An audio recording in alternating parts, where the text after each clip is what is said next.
Hello बच्चों।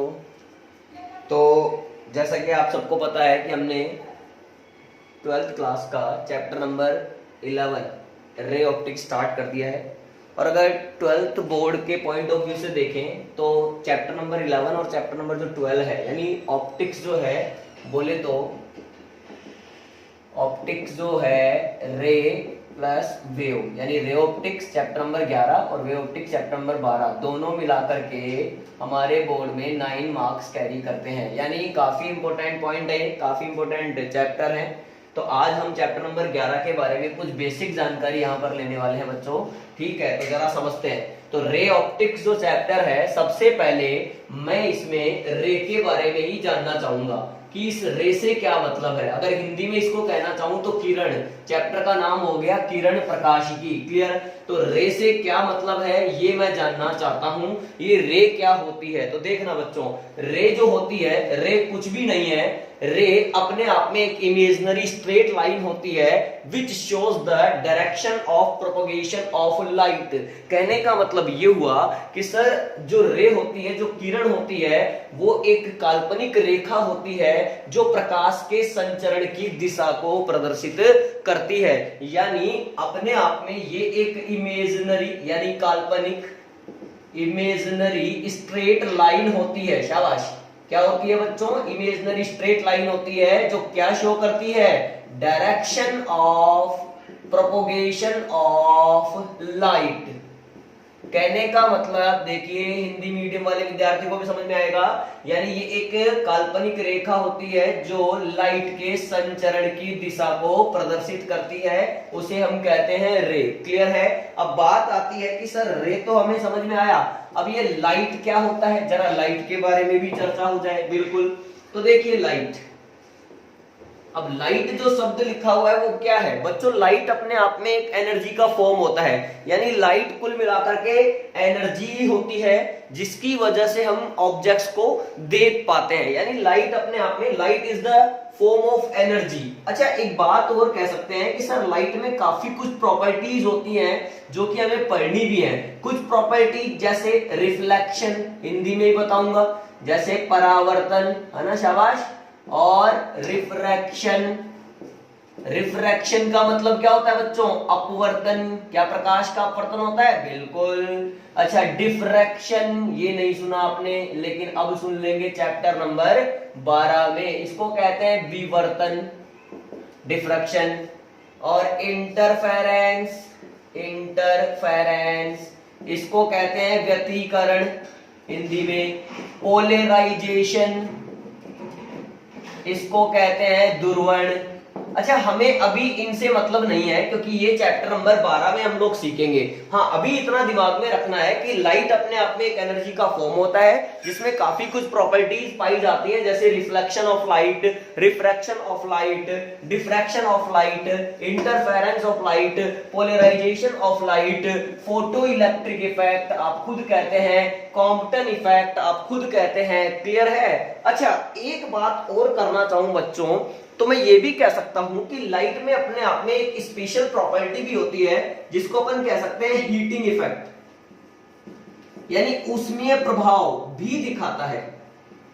जो प्रकाश होता है वो ऊष्मीय प्रभाव भी दिखाता है। जैसे मैं कहूं कि किसी भी अगर थर्मामीटर को सनलाइट, सूर्य के प्रकाश में रख दिया जाए तो उसमें भरा हुआ जो पारा होता है, जो मरकरी होती है, वो ऊपर की ओर चढ़ने लगती है क्योंकि टेम्परेचर वहां पर इंक्रीज हो जाता है। इसलिए हम कह सकते हैं कि लाइट अपने आप में हीटिंग इफेक्ट को भी शो करता है। बेसिक एग्जांपल, अगर हम जनरली गर्मियों के दिनों में छत पर बाल्टी में पानी भरकर रख दें या ऊपर की टंकियों को देखें तो उनका जो पानी होता है गर्मियों के टाइम में क्या हो जाता है बच्चों? गर्म हो जाता है। तो यही तो बात हुई ना कि यार लाइट जो है वो अपने आप में एक हीटिंग इफेक्ट को भी शो करता है। आई होप इतनी मेरी बात आपको समझ में आ गई होगी। अब जरा चैप्टर में हम आगे बढ़ते हैं। तो जैसा कि मैंने कहा कि रे ऑप्टिक्स में हमें कुछ प्रॉपर्टीज के बारे में पढ़ना है, तो फर्स्ट पॉइंट या फर्स्ट बात जो है वो हम यहां पर शुरू करने वाले हैं, that is reflection of light. समझना, मैं जानता हूं कि 10th क्लास में भी आपने इनको पढ़ा है, लेकिन अब थोड़ा ज्यादा लेवल पर पढ़ना है। तो रिफ्लेक्शन ऑफ लाइट, हिंदी में क्या बोलेंगे बच्चों? प्रकाश का परावर्तन। कौन सा वर्तन? परावर्तन। ये प्रकाश का परावर्तन है। क्लियर है? समझ लो। देखिए क्या होता है परावर्तन, क्या होता है रिफ्लेक्शन? किन्हीं भी दो मीडियम्स को सेपरेट करने वाली, मान लीजिए ये रही, ये मार्कर जो है ये दो मीडियम्स को सेपरेट कर रहा है। बोला ऊपर का मीडियम कुछ और है और नीचे का मीडियम कुछ और है। किन्हीं भी दो मीडियम्स को सेपरेट करने वाली रिफ्लेक्टिंग सरफेस से लाइट का टकराकर सेम मीडियम में लौट जाना, this phenomena is known as reflection of light. कहने का मतलब ये हुआ कि जैसे ये कोई सरफेस है, लाइट आई, टकराई, थोड़ी देर जिंगालाला हुआ और वापस से इसी मीडियम में लौट गई, then this phenomena is known as reflection of light. अगर अपन इसको चित्रकारी से समझना चाहें तो बच्चों कोई बड़ी बात नहीं है, समझने की कोशिश आप करेंगे। मैंने कहा कि ये कोई रिफ्लेक्टिंग सरफेस है। अच्छा, रिफ्लेक्टिंग सरफेस का मतलब क्या हुआ कि सर इसके यहां पर एक फेस पर क्या कर रखी है अपन ने, यहां पे पॉलिश कर रखी है, तो यहां से रिफ्लेक्शन होगा। दिस इज रिफ्लेक्टिंग सरफेस, ये अपनी रिफ्लेक्टिंग सरफेस है। अब जैसे हम कह रहे हैं ये दो मीडियम को सेपरेट भी कर रही है, ऊपर का मीडियम कुछ और है, नीचे का मीडियम कुछ और है। यहां से यहां पर लाइट आएगी, टकराएगी, अंदर घुस नहीं सकती क्योंकि यहां क्या कर रखी है हमने, पॉलिश कर रखी है। लाइट आई, टकराई, थोड़ी देर जिंगालाला हुआ और वापस इस मीडियम में लौट गई। क्लियर है क्या? इसका मतलब ये हुआ कि सर लाइट का किसी रिफ्लेक्टिंग सरफेस से टकरा करके वापस से मीडियम में लौट जाना ही कहलाता है रिफ्लेक्शन ऑफ लाइट। कहने का मतलब ये हुआ कि अगर सर ये रिफ्लेक्शन ऑफ लाइट फिनोमिना है तो इनमें हम ये भी जानना चाहते हैं कि कौन सी इंसिडेंट रे है, कौन सी रिफ्लेक्टेड रे है, और कुछ बातें हैं तो वो भी जरा हमें समझाओ। बिल्कुल बच्चों, तो ध्यान से देखिए, जिस पॉइंट पर लाइट रे टकराती है that point is known as incidence point. उसको क्या कहते हैं बच्चों? Incidence point. हिंदी में बोले तो आपतन बिंदु। कौन सा बिंदु? आपतन बिंदु। अगर मैं इस पॉइंट को ए नाम दूं देन एओ कह सकता हूं इंसिडेंट रे। कौन सी रे? Incident ray. हिंदी में क्या कहूंगा? आपतित किरण। कौन सी किरण? आपतित किरण। इसी प्रकार जो ये इसको बी बोले तो ये हो गई अपनी परावर्तित किरण। इंग्लिश में क्या कहेंगे? रिफ्लेक्टिंग या रिफ्लेक्टेड रे। अच्छा सर, रिफ्लेक्टिंग सरफेस के यानी परावर्तक सतह के लंबवत एक ऐसी रेखा जो आपतन बिंदु इंसिडेंस पॉइंट से पास होती है इज नोन एज नॉर्मल। उसको क्या कहते हैं बच्चों? नॉर्मल कहते हैं। यानी ये क्या हो गया? अभिलंब हो गया। क्लियर है? अच्छा सर, यहां पर इंसिडेंट रे ने यहां कुछ एंगल बनाया इसके साथ। बिल्कुल, this angle is known as incidence angle, आपतन कोण। जो परावर्तित किरण यानी रिफ्लेक्टेड रे ने बनाया है उसको कहते हैं परावर्तन कोण। अच्छा, इसको डिनोट करते हैं आई से, इसको डिनोट करते हैं आर से। अब समझना, मैं वापस से यहां लिख रहा हूं, एओ आपको पता है आपतित किरण, ओ भी आपको पता है परावर्तित किरण, ओ आपको पता है आपतन बिंदु। बोल रहा हूं बच्चों मैं, देखो साथ के साथ में। उसके अलावा यहां पर अगर इसको एन कहूं तो एनओ क्या है? नॉर्मल है, अभिलंब है।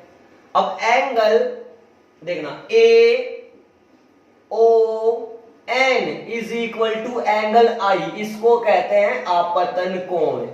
क्या कहते हैं बच्चों इसको? आपतन कोण, इंसिडेंस एंगल या एंगल ऑफ इंसिडेंस, कुछ भी बोल सकते हैं। इसी प्रकार एंगल ओ या N, angle N O B is equal to angle R N O B.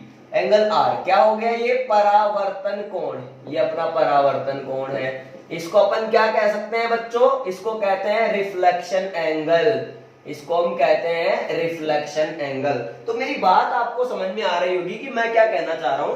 अब एक बात ये भी ध्यान रखना कि एंगल जो हमेशा मापे जाते हैं, यानी जो कोण मापे जाते हैं, वो हमेशा अभिलंब के साथ ही मापे जाते हैं। यानी आपतित किरण का अभिलंब के साथ बनाया गया कोण कहलाता है आपतन कोण, और परावर्तित किरण का अभिलंब के साथ बनाया गया कोण कहलाता है परावर्तन कोण। लेकिन ये जो कोण है ये कहां से मापे गए हैं? इस अभिलंब से ही मापे गए हैं। क्लियर है बच्चों? आगे बढ़ते हैं बच्चों ना। अब हम जो है लॉज ऑफ रिफ्लेक्शन यानी परावर्तन के नियम देखना चाहते हैं। तो परावर्तन के नियम देखिए आप, लॉज ऑफ रिफ्लेक्शन, परावर्तन के नियम, परावर्तन के नियम, परावर्तन के नियम। यार 10th क्लास की बात है क्या? ये बात है, पहला नियम तो ये है कि आपतित किरण, हिंदी में बोल देता हूं मैं पहले, परावर्तित किरण, अभिलंब, आपतन बिंदु सभी एक ही प्लेन में लाई करते हैं। कहने का मतलब incident ray, comma reflected ray, comma normal, comma incidence point. यानी आपतित किरण, परावर्तित किरण, अभिलंब और आपतन बिंदु सभी एक ही तल में, लाई इन सेम प्लेन, एक ही प्लेन में लाई करते हैं। पहला नियम ये है। दूसरा नियम, अच्छा यहां पर क्या होता है बच्चों? यहां पर एंगल ऑफ इंसिडेंस जो होता है according to second, angle of incidence बराबर होता है एंगल ऑफ रिफ्लेक्शन। यानी आपतन कोण किसके बराबर होता है? परावर्तन कोण के बराबर होता है। इंसिडेंस एंगल रिफ्लेक्शन एंगल के बराबर होता है। ये भी लॉ ऑफ रिफ्लेक्शन ही है। पॉइंट नंबर 3 देखिए आप। पॉइंट नंबर 3 क्या है बच्चों? अगर मान लीजिए, ये एक अपने आप में क्वेश्चन ही है, अगर मान लीजिए मैं आपसे कहूं कि ये रिफ्लेक्टिंग सरफेस है और इस पर कोई लाइट जो है वो नॉर्मली इंसिडेंट होती है, शाबाश, ये इंसिडेंट रे है, मैंने कहा ये आपतित किरण है। अगर कोई लाइट रे नॉर्मली इंसिडेंट होती है देन एंगल ऑफ इंसिडेंस, बच्चों जनरली बच्चा गलती करता है, एंगल बताता है 90 डिग्री। लेकिन मैंने आपको क्या कहा था कि जो आपतन कोण और जो परावर्तन कोण है, यानी जो इंसिडेंस एंगल और जो रिफ्लेक्शन एंगल है, वो हमेशा कहां से मापे जाते हैं बच्चों? बताइए कहां से मापे जाते हैं? अभिलंब से। अब अगर नॉर्मल पर ही आपकी रे आ गई है तो फिर एंगल कितना बनेगा? 0 बनेगा। और इस लॉ के अकॉर्डिंग अगर एंगल I 0 है देन एंगल R भी कितना होगा? 0 होगा। यानी जिस पाथ पर लाइट आई थी वापस उसी पाथ से लौट जाएगी। ये अपना तीसरा लॉ हम कह सकते हैं। क्लियर है? अब एक बात समझने जैसी बात है बच्चों, एक नोट अपन ने बताया है, क्या है देखना भैया। रिफ्लेक्शन ऑफ लाइट जो होता है वो प्लेन सरफेस यानी plane reflecting surface, plane reflecting surface बोले तो प्लेन मिरर एक तरीके से, and plane reflecting surface and curved reflecting surface दोनों के लिए ही एप्लीकेबल होता है। यानी रिफ्लेक्शन ऑफ लाइट जो है वो समतल दर्पण और जो वक्रीय दर्पण या गोलीय दर्पण जो होते हैं उन दोनों के लिए लागू होता है। गोलीय दर्पण यानी स्फेरिकल मिरर बोले तो कॉन्वेक्स मिरर, कॉनकेव मिरर, इस तरह से। क्या हम रिफ्लेक्शन ऑफ लाइट उनमें भी पढ़ सकते हैं? बिल्कुल उनमें भी पढ़ सकते हैं। Then we can say that कि reflection of light is applicable in both या for both plane reflecting surface and curved reflecting surface. Is it clear? Okay बच्चों, अब नेक्स्ट आगे देखते हैं क्या है। आगे मैं आपको कुछ डेफिनेशन समझाने वाला हूं, तो कुछ डेफिनेशंस की मैं चर्चा करूंगा। देखो कई बार क्या होता है, अब हम कुछ इमेज फॉर्मेशन की बात सीखने वाले हैं, तो बच्चों को यही कंफ्यूजन बना रहता है कि भैया ये रियल ऑब्जेक्ट क्या है, रियल इमेज क्या है, और वर्चुअल ऑब्जेक्ट क्या है, वर्चुअल इमेज क्या है। इस तरह की कुछ चर्चाएं हम करना चाहते हैं, तो जरा देखिए आप, है ना। इसके लिए बच्चों अब अपन को रटना नहीं है कि रियल ऑब्जेक्ट क्या होता है, वर्चुअल ऑब्जेक्ट क्या होता है, रियल इमेज क्या होती है, वर्चुअल इमेज क्या होती है, ये रटना नहीं है, समझना है और समझ करके फिर इसको बताना है। क्लियर? इसके लिए आप इतना सा ध्यान रखेंगे जो मैं बता रहा हूं बोर्ड पर, कि रियल वाली जो भी चीज होगी, चाहे रियल ऑब्जेक्ट हो चाहे रियल इमेज हो, real object and real image are formed in front of the mirror, यानी रियल ऑब्जेक्ट और रियल इमेज जो होते हैं वो हमेशा मिरर के सामने, दर्पण के सामने होते हैं, और वर्चुअल ऑब्जेक्ट जो होंगे और वर्चुअल इमेज जो होंगे वो हमेशा दर्पण के पीछे होंगे। ये बिहाइंड द मिरर होंगे, बिहाइंड द मिरर, और ये कहां होंगे? इन फ्रंट ऑफ द मिरर, यानी दर्पण के सामने होंगे। क्लियर है क्या बच्चों? इतना सा अगर आपको ध्यान है तो कोई प्रॉब्लम वाली बात नहीं है। एक छोटी सी बात और ध्यान रखें, रियल ऑब्जेक्ट का इमेज बनता है वर्चुअल और वर्चुअल ऑब्जेक्ट का इमेज बनता है रियल, इतना सा और ध्यान रख लें। अब मैं आपको कुछ डेफिनेशन जो है वो समझा देता हूं, जैसे सम डेफिनेशंस। जैसे पहला अपन ने कहा रियल ऑब्जेक्ट। अब रियल ऑब्जेक्ट के बारे में चर्चा करते हैं, देखते हैं। अब ऐसा नहीं है कि रियल ऑब्जेक्ट बता रहा हूं तो केवल रियल ऑब्जेक्ट ही आएगा, उसके साथ एक और कवर होने वाला है, क्योंकि रियल ऑब्जेक्ट का इमेज कैसा बनेगा? बोलो, वर्चुअल इमेज बनेगा। तो रियल ऑब्जेक्ट के साथ ही क्या कवर हो जाएगा? आपका वर्चुअल इमेज कवर हो जाएगा। मैं दोनों को एक साथ निपटा दूंगा, देखना डायग्राम से निपटा रहा हूं। तो इसको मिटा देते हैं, यहां देखो आप, तो ये प्लेन मिरर है बच्चों, ठीक है, ठीक है। अब ये कोई जरूरी नहीं है कि मैं प्लेन मिरर हमेशा ऐसे ही मानूं, मेरी मर्जी है, मैं ऐसे भी ले सकता हूं, ठीक है। समझना, ये प्रिंसिपल एक्सिस है, इसको पोल कहते हो आप, ठीक है। आपने कहा कि यहां रियल ऑब्जेक्ट रखा हुआ है, रख सकते हैं क्योंकि ये इन फ्रंट ऑफ द मिरर हो गया। यहां से लाइट रे गई, टकराई, अंदर घुस नहीं सकती, इसलिए रिफ्लेक्ट होगी और वापस इसी मीडियम में लौट जाएगी। शाबाश। हम तो इमेज बनाना चाहते हैं और इमेज बनाने के लिए कम से कम 2 लाइट रे होनी चाहिए, तो मैंने एक और लिया, ये भी अंदर नहीं घुस सकती है, टकराई, टकरा करके वापस इस मीडियम में लौट गई। अब ध्यान से देखें तो ये जो रिफ्लेक्टेड रेज हैं, इनको मैं पीछे की तरफ अगर बढ़ाता हूं तो जहां पर ये इंटरसेक्ट कर जाएंगी वहीं पर बन जाएगा इसका image, that is virtual image. अब मुझे डेफिनेशन मिलने वाली है बच्चों, किस प्रकार से मिलेगी? देखो, रियल ऑब्जेक्ट कैसे पॉइंट हो गए? रियल ऑब्जेक्ट ऐसे पॉइंट है जिनसे लाइट रे एक्चुअली स्प्रेड होती है, यानी ऐसे बिंदु जिनसे प्रकाश की किरणें वास्तव में फैलती है, यानी लाइट रेज एक्चुअली वास्तव में फैलती हैं, वो कहलाते हैं रियल ऑब्जेक्ट। अच्छा, यहां पर देखो, वर्चुअल इमेज ऐसे पॉइंट्स हैं, यहां डॉट डॉट से बना रखा है, वर्चुअल इमेज ऐसे पॉइंट है जहां से light rays appear to spread, यानी फैलती हुई प्रतीत होती है, यानी यहां से केवल फैलती हुई प्रतीत हो रही है, डॉट से बना रखा है, तो देखो ना यार, फैल ही तो रही है और यहां से वास्तव में फैल रही है। तो ऐसे पॉइंट जहां से प्रकाश की किरणें वास्तव में फैलती हैं वो कहलाता है रियल ऑब्जेक्ट, जहां पर फैलती हुई लगती है वो कहलाता है वर्चुअल इमेज। इसी प्रकार से आगे की जो कहानी है वो भी हम देख सकते हैं बच्चों। ये दूसरा पॉइंट देखो आप, क्या क्या बच गया? वर्चुअल ऑब्जेक्ट और रियल इमेज। तो पता है रियल इमेज तो इधर ही आने वाला है, तो मैंने क्या करा, देखो ये लाइट रे इंसिडेंट करी, ये लाइट रे इंसिडेंट करी, टकराई, टकरा करके इधर आ गई, शाबाश। अब ये रिफ्लेक्टेड है तो रिफ्लेक्टेड से तो हमेशा इमेज बनेगा, चूंकि ये इन फ्रंट ऑफ द मिरर है तो ये बना रियल, और ये इंसिडेंट रेज हैं, इनको आगे बढ़ाने पर पता चलेगा कि ऑब्जेक्ट कहां था, यहां था, जो कि कैसा है, वर्चुअल है। क्या मेरी बात क्लियर है? अब पॉइंट समझ में आ गया होगा। रियल इमेज ऐसे पॉइंट्स हैं जहां पर लाइट रेज वास्तव में मिलती हैं, देखो मिल रही है, और वर्चुअल ऑब्जेक्ट ऐसे पॉइंट हैं जहां पर लाइट रेज मिलती हुई लगती है, अपीयर टू मीट, यहां एक्चुअली मीट।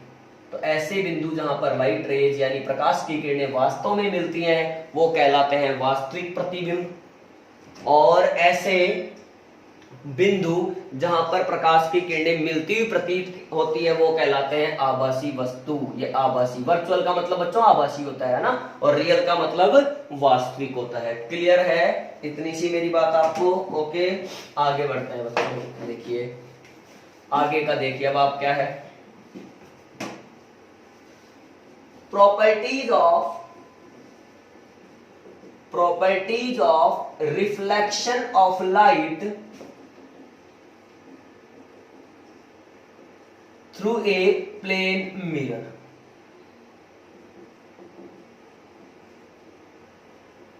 प्लेन मिरर, समतल दर्पण से परावर्तन के गुण, समतल दर्पण से परावर्तन के गुण। अगर किसी समतल दर्पण से प्रकाश का परावर्तन होता है तो उसके कुछ गुणों के बारे में हम चर्चा कर रहे हैं। तो पहला गुण, जाने अनजाने में मैं आपको बता चुका हूं ये 2 पॉइंट। तो क्या कि अगर ऑब्जेक्ट रियल होगा समतल दर्पण के लिए, समतल दर्पण के लिए अगर ऑब्जेक्ट रियल होगा तो इमेज वर्चुअल बनेगी, और अगर ऑब्जेक्ट वर्चुअल होगा तो इमेज रियल बनेगी। हाँ, तो पॉइंट नंबर सेकंड देखो, पॉइंट नंबर 1 में मैंने क्या बोला, अगर ऑब्जेक्ट रियल है तो इमेज कैसी बनेगी, वर्चुअल, और अगर ऑब्जेक्ट वर्चुअल है तो इमेज बनेगी रियल। अच्छा बच्चों, पॉइंट नंबर सेकंड क्या होता है? पॉइंट नंबर सेकंड मैंने कहा था कि प्लेन मिरर के लिए रियल ऑब्जेक्ट, रियल वाली जो भी चीज होंगी, यानी वास्तविक वाली जो भी चीज होंगी, रियल ऑब्जेक्ट हो चाहे रियल इमेज हो, वो हमेशा कहाँ होंगी, इन फ्रंट ऑफ द मिरर। और वर्चुअल ऑब्जेक्ट हो चाहे वर्चुअल इमेज हो, वो हमेशा कहाँ होंगी, बिहाइंड द मिरर होंगी। एक प्रॉपर्टी है। पॉइंट नंबर 3, तीसरी प्रॉपर्टी थोड़ी अच्छी प्रॉपर्टी, देखिए क्वेश्चन बन सकता है बोर्ड में 1 नंबर का, कि किसी भी प्लेन मिरर के लिए, समझना मेरी बात को, किसी भी प्लेन मिरर के लिए जितनी डिस्टेंस पर ऑब्जेक्ट रखा होता है उससे उतनी ही डिस्टेंस पर इमेज बनती है। तो पहले तो मैं बना लेता हूं इमेज इस तरह से, देखिए टकराई, जिंगलाला हुई और जिंगलाला होकर इधर निकल गई, ये इमेज बन गया यहाँ पर। क्लियर है? ये इमेज है आई, इसको ओ कह देते हैं, चलो इसको ओ नहीं कह रहे, इसको एम कह देते हैं, इसको एन कह देते हैं। समझ गए आप? अब देखो ध्यान से, अब अपन को इसको प्रूव करना है। आपने ये कहने में कह दिया कि सर समतल दर्पण से, प्लेन मिरर से जितनी डिस्टेंस पर ऑब्जेक्ट होता है उतनी ही डिस्टेंस पर इमेज बनती है, यानी आपके अकॉर्डिंग सर ओ एन बराबर होना चाहिए आई एन के, बिल्कुल, या एन ओ बराबर होना चाहिए एन आई के। तो जरा प्रूव कर देते हैं। ये अल्फा है, ये भी अल्फा है, या इसको कुछ भी कह दो, बीटा कह दो, लेकिन दोनों इक्वल होंगे। अभी देखो इन ट्राइंगल, पहले इस वाले में देखते हैं, M N O, tan alpha बराबर लंब बटे आधार, यानी perpendicular upon base, M N upon N O, equation number 1। In triangle M N I, tan beta बराबर M N upon N I, equation number 2। Here alpha बराबर beta, सही, तो इसका मतलब tan अल्फा बराबर tan बीटा। अरे angle छोटा होगा तो बराबर मान लो, क्या दिक्कत है, सही। तो tan अल्फा बराबर tan बीटा, तो M N upon N O बराबर M N upon N I, M N से एम एन कैंसिल, तो एन ओ बराबर कितना आ गया, एन आई आ गया। यानी जितनी दूरी पर ऑब्जेक्ट रखा हुआ है उतनी दूरी पर इमेज बना हुआ है। तो distance of object from mirror is equal to distance of image from mirror. Clear है? अगर इसको वेक्टर फॉर्म में लिखना चाहूं तो यहां पर क्या लगाना पड़ेगा, माइनस, क्योंकि ऑब्जेक्ट की डिस्टेंस मापने के लिए हम इधर चलेंगे। दूरियां हमेशा ध्रुव यानी पोल से मापी जाती हैं। ऑब्जेक्ट की डिस्टेंस मापने के लिए हम इधर चलेंगे तो ये डिस्टेंस आ गई, और इमेज की डिस्टेंस मापने के लिए हम इधर चलेंगे तो एक दूसरे के अपोजिट जाना पड़ रहा है, इसलिए यहाँ पर क्या आ गया, माइनस आ गया। क्लियर है? ठीक है बच्चों, इस वीडियो में इतना ही काफी है। ओके, थैंक यू, धन्यवाद।